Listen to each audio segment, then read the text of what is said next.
போது யாருக்குமே தொழுநோய் இல்லை என்கிற ஒரு நிலையை கொண்டு வரணும் அப்படின்னு சொல்லிட்டு இந்த முன்னெடுப்பு எடுத்திருக்காங்க. ஸோ நீங்கள் அந்த உறுதிமொழியை இப்போ எடுக்க போகிறோம்.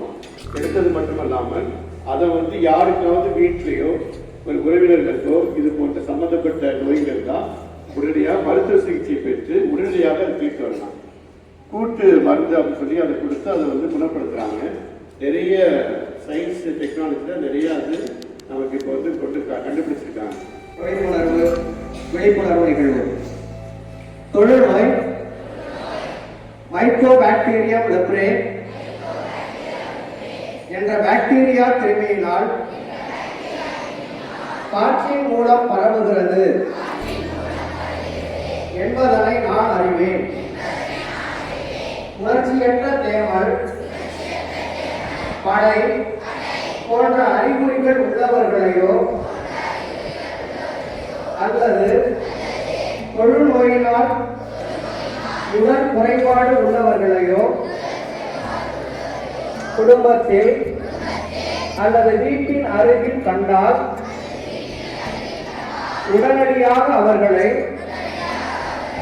அருகில் உள்ள அரசு ஆரம்ப சுகாதார நிலையங்கள்,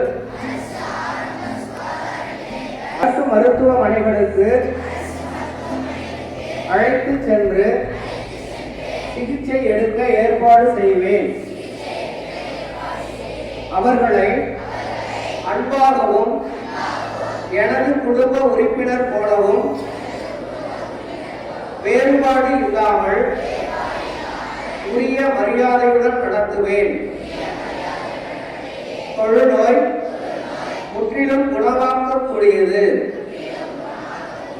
ஆரம்ப நிலை சிகிச்சை உடல் குறைபாட்டை ஏற்படுத்தாது. தொழுநோயால் பாதிக்கப்பட்டவர்களை ஒதுக்கக்கூடாது போன்ற விவரங்களை அண்டை அயலாருக்கு தெரிவித்து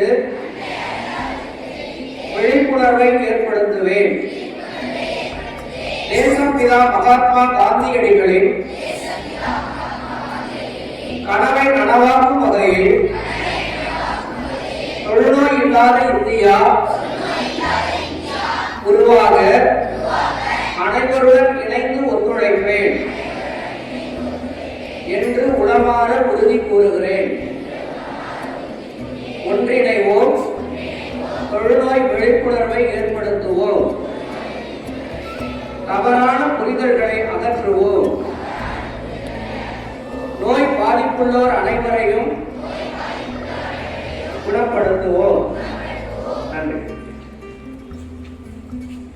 மற்றும் அன்னை தெரசா அவர்கள் தொழுநோயை கையில் எடுத்து அவர்களுக்கு குணம் கொடுத்த ஒரு அன்னையாக இந்த இடமும் கல்கத்தாவிலே அவருடைய மையம் இருக்கிறது.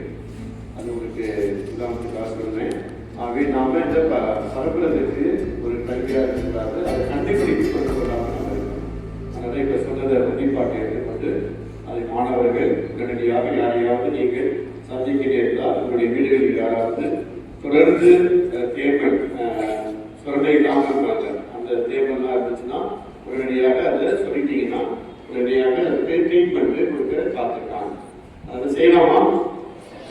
ஓகே, பார்க்குறவங்க உங்களை சொல்லி அவங்களுக்கு அட்வைஸ் பண்ணி மருத்துவமனைக்கு பாருங்க. ஆரம்பமாயிட்டு உங்களுக்கு தெரியும். 12ஆம் வகுப்புக்கு ப்ராக்டிக்கல் தேர்வு ஆரம்பிக்கிட்டு அடுத்து 11க்கு அதை இன்னைக்கு 12க்கு 10க்கு வரிசையாக தேர்வு நடைபெறுகிறது.